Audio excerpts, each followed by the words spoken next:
Welcome to the Deep Dive. This is where we take that pile of sources you've gathered, the articles, the books, maybe even your own notes, and really dig in to find the crucial insights and surprising connections. Basically, we do the heavy lifting so you get the core knowledge fast. Exactly. Think of it as your shortcut to being genuinely well-informed. And today, wow, we're diving into a story that starts small, like really small to garage, actually. But it spirals out into this global phenomenon full of genius, rivalry, innovation, just everything. We are talking about the birth and the, let's say, eventful early years of Apple. From that suburban garage right up to becoming a tech giant. Well, almost dying, and then becoming a giant again. And it's such a cornerstone story for modern tech, isn't it? It's not just history. There's so many lessons packed in there about how innovation actually happens, the personalities involved. Right. It really shapes so much of the world we live in now. Absolutely. Understanding these origins helps make sense of, why Apple is the way it is today. So for this deep dive, you've given us some fantastic source material. It lays out a really clear timeline, tracking Apple through the 70s, the 80s, and then hitting those rough patches in the late 90s. It gives a solid chronological view of those foundational years. Yeah, and it's more than just dates and product launches. The sources really highlight the contrasts, the personalities clashing, the pivotal moments where things could have gone completely differently. It's a study in how companies are shaped by people and circumstances. So what are we aiming for you to walk away with today? We'll unpack the really unique, kind of unlikely synergy between the founders. That's key. Jobs and Wozniak. We'll look at the revolutionary products they created, often, under serious constraints. Mm-hmm. Then there are the power struggles. Pretty dramatic stuff. Oh, yeah. Almost sank the whole thing. And finally, that incredible comeback story. The return that literally saved the company. So by the end of this, you should have a really solid, nuanced grasp of Apple's early roller coaster ride. You'll get those aha moments that explain its legacy, why it still feels relevant. Okay, let's get into it. Section 1. The Genesis. The unlikely pair and that initial spark. The two Steves. Exactly. Steve Jobs and Steve Wozniak. Central figures, obviously. Mm-hmm. And as you said, really distinct personalities, almost opposites in some ways. Yeah. But somehow complementary. Right. Yeah, Jobs, born 55, grew up in Silicon Valley. He was the charismatic one, the visionary. But his interests were all over the place, weren't they? Yeah. Calligraphy, design, spirituality. He spent time in India. Not your typical tech guy profile back then. No, not at all. And then there's Wozniak, the shy one, the brilliant engineer, just loved computers, loved tinkering, and apparently loved pulling pranks too. Yeah, sources mention that. So these two very different guys. How did their backgrounds feed into the partnership? Well, that's the fascinating part, isn't it? Does innovation need that mix? The big picture visionary and the nuts and bolts technical genius? Woz could build incredible things no one else could even conceive of technically. But Jobs saw where it could go. Exactly. Jobs saw the potential market, the user experience, the meaning of it beyond the circuits. He had the design sense, the drive to make it a product, not just a project. The sources suggest this combination was absolutely critical. Maybe that's a lesson right there about building innovative teams. So how does they actually meet? Seems almost accidental. It was pretty simple, really. 1971, a mutual friend, Bill Fernandez, introduced them just like that. Wow. Serendipity strikes. It makes you wonder, doesn't it? How many groundbreaking partnerships start just like that, a casual connection? It happens more often than you'd think, I suspect. Shared interests, mutual respect. It wasn't some formal business plan, it was organic, driven by this shared passion for technology. And maybe a shared passion for mischief, too. Mm-hmm. The sources talk a lot about the blue boxes. Ah, yes, the blue boxes. Devices to make free, illegal, long-distance phone calls. Sounds like teenage hacking, but was it more? I think so. It wasn't just mischief. It showed Woz's technical brilliance, figuring out the phone system's tones. And it showed Jobs' knack for, packaging and selling an idea, even a slightly illicit one. Okay, so it was an early sign of their dynamic, pushing boundaries. Definitely. A willingness to explore systems, figure them out, bend the rules a bit, that kind of audacity, that why not attitude. Yeah. You see that again and again in Apple's story. It wasn't just about following instructions. It was about seeing possibilities others missed. There's that great quote from Woz, something like, Steve was always thinking ahead, seeing things I couldn't. That sums it up perfectly, doesn't it? Yeah. It highlights that division of labor and vision. Woz was the engineering powerhouse, the master builder. Focused on the how. Right. And Jobs was focused on the what and the why. He had the foresight. Woz could build an amazing engine, but Jobs knew how to build the car around it and convince everyone they needed one. How crucial was that foresight, really? Immensely, I'd argue. Wozniak's genius needed Jobs' vision and drive to turn it into a world-changing product. It's a classic pairing we see in tech, the builder and the visionary. Hewlett and Packard, Gates and Allen. So understanding these two personalities, Woz's brilliance and Jobs' vision, it really sets the stage for everything that follows, doesn't it? The company's direction, its whole vibe. Absolutely. That dynamic is woven into Apple's fabric from the very beginning. Okay, moving on from blue boxes to slightly more legitimate enterprises. Mm-hmm. The garage, the Apple I, and the actual founding of the company. Apple Computer, Inc. Official birthday, April 1st, 1976. April Fool's Day, is there anything to that? Maybe. Perhaps a nod to the, sheer audacity of it all. Yeah. Starting this thing that seemed almost foolishly ambitious to outsiders. It definitely speaks to those humble, informal beginnings. Very Silicon Valley. And that first product, the Apple I, it's hard to picture now. Just a bare motherboard. Pretty much. No screen, no keyboard, no case, not even a power supply. You bought the board and the rest was up to you. Why start like that? Seems so basic. Well, you have to remember the market then. Personal computers were for hobbyists, people who like building things, who understood electronics. So it wasn't seen as a limitation. Not entirely. It made it affordable, accessible to that core group. And it invited them to be part of the creation, customizing their own systems. It was about providing the essential core, the brain, and letting the user build around it. They're different from today's plug-and-play world. And it was famously built in Jobs' parents' garage in Los Altos. That image is iconic now. Oh, absolutely. The garage is pure Silicon Valley mythology. It symbolizes innovation from nothing, ingenuity born from passion and hard work, not corporate funding. It's a powerful narrative that still inspires entrepreneurs everywhere. The idea you can start something world-changing in your garage. It's the dream, right? Exactly. So they build this board. Who's the first customer? How do they get it out there? A crucial early break came from Paul Terrell. He owned the Byte Shop, one of the very first computer stores. And he ordered 50 units. That sounds like a lot back then. It was huge. A massive vote of confidence. It wasn't just a sale. It validated the whole idea. Terrell took a real risk on these unknown guys and their bare-bones computer. That order gave them credibility and, importantly, the cash flow to actually build the machines. But they needed money before they could build them, right? Right. To buy the parts. Right. And that's where the personal sacrifice comes in. The famous story was sold his beloved HP calculator. His fancy engineering calculator out. Yeah. And Jobs sold his VW van. They literally put everything they had on the line. Bootstrapping it. Totally. It shows our incredible belief in what they were doing. Very different from today's venture capital scene, where you might raise millions before selling anything. This was pure grit and personal investment. There's also that fun fact about the first logo. Not the rainbow apple. Right. The original logo, designed by Ronald Wayne, the often forgotten third co-founder who left very early on, was this intricate drawing of Isaac Newton under the apple tree. Isaac Newton? Why him? It's interesting, isn't it? It suggests they saw themselves connected to this lineage of scientific discovery, enlightenment, that aha moment of insight. It signals a deeper ambition than just selling computer parts.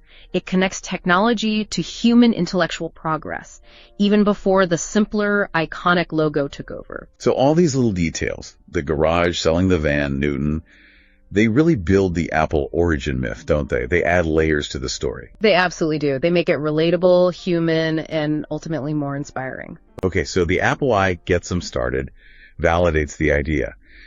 But the Apple II, that seems to be where things really took off, a proper revolution, and the company starts scaling up. Definitely. The Apple II launched in 1977 at the West Coast Computer Fair. Why was launching at a fair so important then? Oh, trade shows were everything back then. It was the place to see and be seen. It's where you showed off your latest tech, met enthusiasts, distributors, developers. It was crucial for generating buzz and making connections. Apple absolutely nailed that launch. And the Apple II itself was a major step up from the Apple I, fully assembled. Yes, that was huge. You could buy it, take it home, plug it in, and it worked. But the real game changer was the color graphics. Right. Most computers would just text, green or white on black. Exactly. Color made computing visually engaging, accessible, even fun. Suddenly, you could have appealing games, educational software that wasn't just text. It transformed the experience from purely functional to something much richer. It was key to getting computers into homes and schools, not just labs or offices. And the sales numbers reflect that transformation. Over 5 million units sold in its lifetime. Phenomenal for the time. That number is staggering for the late 70s, early 80s market. It cemented Apple as the leader in the personal computer space, which it essentially created. That success gave them the financial muscle and the reputation to grow rapidly. And part of that growth involved bringing in more business expertise, right? Mike Merkula enters the picture in 78. Yes, Merkula was pivotal. He wasn't just an angel investor providing cash, though that was vital. He brought real business strategy, marketing know-how, operational discipline. So moving from a passionate startup to a proper company. Precisely. Jobs and Woz were geniuses, but they weren't experienced executives. Merkula helped structure the company, plan for growth, build distribution. It was a crucial maturation process. He professionalized Apple, helping it handle the scaling challenges. And the growth was explosive, one of the fastest growing companies in the U.S. It was a perfect storm, really. Amazing product, booming market, effective marketing, and increasingly solid business operations. Thanks to Merkula, everything just clicked. Which leads to the IPO in 1980, creating 300 millionaires overnight. That's legendary. It is. But beyond the wealth, the IPO was huge for Apple's image and capabilities. It shouted success and stability to the world. It gave them a massive war chest for R&D, expansion, attracting top talent. It solidified their position as a major player, ready to take on the big boys like IBM. So the Apple II wasn't just a successful product. It proved the whole concept of user-friendly, integrated computing and set the stage for everything else. Absolutely. It laid the financial and philosophical groundwork for what came next. And what came next was largely driven by Steve Jobs' personal vision. The Macintosh. He wanted to build a computer for, well, everyone, right? The computer for the rest of us. That vision was incredibly radical then. Computers were still mostly complex tools for experts. Jobs dreamed of making them intuitive, accessible, almost appliances. This intense focus on the end-user experience, making technology feel human, that became Apple's defining characteristic. He wasn't just thinking about specs. He was thinking about how people would feel using it. And he put together a dedicated team, kind of a pirate crew within Apple, to build it, drawing heavily on inspiration from Xerox Paris. Yes, the visit to Xerox Paris is legendary. Xerox had developed amazing technologies, the graphical user interface, GUI, the mouse, networked computing, but they didn't really know how to commercialize them effectively. So Apple didn't invent the GI. No, they didn't invent it. But Jobs immediately saw its potential to revolutionize computing. Apple's genius wasn't just invention, it was recognizing brilliant ideas, refining them, integrating them, and packaging them in a way that would appeal to a mass market. They took Park's concepts and made them usable, desirable. It's a classic case of innovation through integration and commercialization. And then came the marketing masterstroke. Yeah. The 1984 Super Bowl ad, directed by Ridley Scott, no less. Unforgettable. You'll see why 1984 won't be like 1984. It was brilliant because it wasn't about features. It was about rebellion, individuality, freedom from the Orwellian conformity represented by, implicitly, IBM. It positioned Apple as the underdog, the liberator. Exactly. It created this powerful mystique around Apple as the cool, creative alternative. It was incredible brand building, shaping public perception long before most people had even seen a Macintosh. Pure genius. The Macintosh launches in 1984. First mass-market computer with a GUI and a mouse. And it fundamentally changed everything, pointing and clicking instead of typing commands. It made computers approachable for millions who were previously intimidated. Artists, designers, writers. Suddenly the computer was a tool for them. It democratized computing in a way nothing before it had. It really set the template for how we interact with computers, even today. It wasn't an instant runaway success, was it? There were challenges. Definitely not. It was expensive, significantly more than IBM PCs and their clones, and critically, there wasn't much software available for it at launch. The classic chicken and egg problem. Right. Why buy the expensive computer if there's no software? Why should developers write software if not enough people own the computer? It was a real hurdle. The high price limited its initial market, mostly to creative fields and education where the graphical interface was a must-have. So revolutionary idea, but practical limitations slowed its initial adoption. Vision needs a viable ecosystem. And this period, the pressure of the Mac launch, the market challenges, this is when internal tensions really started to heat up at Apple. Oh yeah, the sources point to growing friction. The pressure was immense. You had clashing personalities, different ideas about strategy, the strain of managing this incredibly ambitious project. It was brewing conflict, setting the stage for a major showdown. But even with those initial struggles and the internal drama, the Macintosh really did lay the groundwork for, well, everything we use now. Its influence is undeniable. Absolutely. That vision of intuitive, graphical computing eventually won out, even if the Mac itself had a rocky start. Which brings us to that major showdown, the crossroads, the power struggles, and Jobs' departure. It really centers on the conflict between Jobs and John Sculley, the CEO he famously recruited from Pepsi. Yeah, the Sculley-Jobs relationship is a classic case study in conflicting styles and priorities. Sculley was the experienced corporate manager brought in for operational discipline and marketing prowess. Do you want to sell sugar water for the rest of your life, or do you want to come with me and change the world? That was Jobs' pitch, right? Exactly. But once inside, their approaches clashed dramatically. Sculley focused on structure, profitability, market share in a more traditional corporate sense. Jobs was still the product visionary, pushing boundaries, often ignoring budgets and processes. It was almost bound to lead to friction, especially with the Macintosh's initially slow sales creating pressure. And the board eventually sided with Sculley. They did. In 1985, Jobs was effectively removed from the Macintosh division, then stripped of all operational roles. It was a seismic event. Why did they choose Sculley? Probably because at that moment, the company seemed to need stability, predictability, and financial discipline more than disruptive vision. It signaled a shift towards a more conventional corporate structure, perhaps sacrificing some of the original spark for perceived safety and control. A painful choice, prioritizing management over the founder's sometimes chaotic genius. And Jobs didn't stick around after that. He resigned later in '85. No, he couldn't function like that. Being sidelined in the company he co-founded, it tells you everything about his need for control, for driving the vision. If he couldn't lead, he wouldn't stay. His departure left a huge void. But he didn't just disappear. He started NXT. Right. NXT Computer. Aimed at the higher education and business markets. He wanted to build the ultimate workstation, really pushing the envelope on software with the NXT Step operating system. Was NXT successful? Commercially, not really. The machines were brilliant, beautiful, technically advanced, and also very expensive, and struggled to find a large market. However, the experience was crucial for Jobs. It taught him a lot about managing a company, about software development cycles, about the importance of a robust operating system, lessons he'd later bring back to Apple. And during that time, he also bought Pixar. That seems like a left turn. It does, but it shows his incredible foresight, his ability to see potential beyond just computers. He saw the future of computer graphics and animation and entertainment. From George Lucas, right? Yeah, bought the computer graphics division of Lucasfilm. It was bleeding money, but Jobs saw something there. It wasn't just about cartoons, it was about technology transforming storytelling. Another example of his broad, almost intuitive genius for spotting the next big thing. So this period, Jobs is out, building XT, investing in Pixar. Apple's iconic founder is gone. Must have been a dramatic, uncertain time for everyone involved. Hugely dramatic. A real turning point and the start of a very difficult period for Apple itself. Right. Section 6. Apple without its visionary. The downhill slide. The sources paint a pretty bleak picture of the late 80s and early 90s for Apple. Yeah, they really struggled with innovation, with finding a clear direction after Jobs left. Why was that? Just his absence, or were there deeper problems?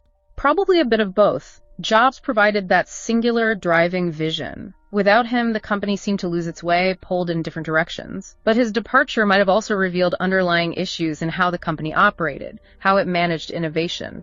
Maintaining that creative edge is tough when leadership is fragmented or unsure. And there were product missteps. The Newton is often mentioned. The Newton message pad. A classic example. It was genuinely, ahead of its time, a handheld device with handwriting recognition, a precursor to PDAs and smartphones. But it failed. Commercially, yes. The technology, especially the handwriting recognition, wasn't quite ready for prime time in the early versions. It was expensive, bulky, and the market probably isn't quite ready for it either. It shows that brilliant ideas aren't enough. You need execution, timing, and a coherent strategy around the product, which Apple seemed to lack overall during that period. And leadership kept changing. Constantly.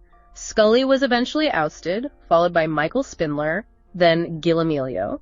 This revolving door at the top created massive instability. How does that affect the company?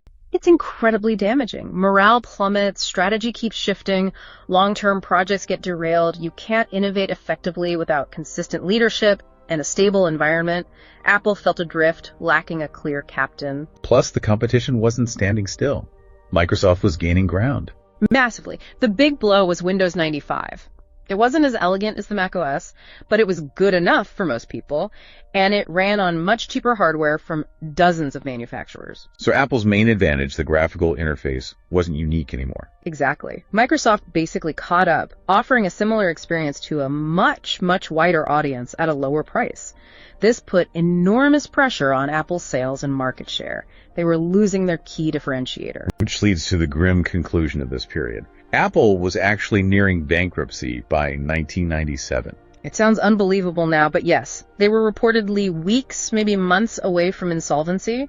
The company that had kickstarted the personal computer revolution was on the verge of disappearing. It was an existential crisis. It really shows how quickly things can change in tech, doesn't it? Mm-hmm. Even for a company that was once so dominant, vision and execution have to be constant. Absolutely. Complacency, lack of clear direction, losing your innovative edge.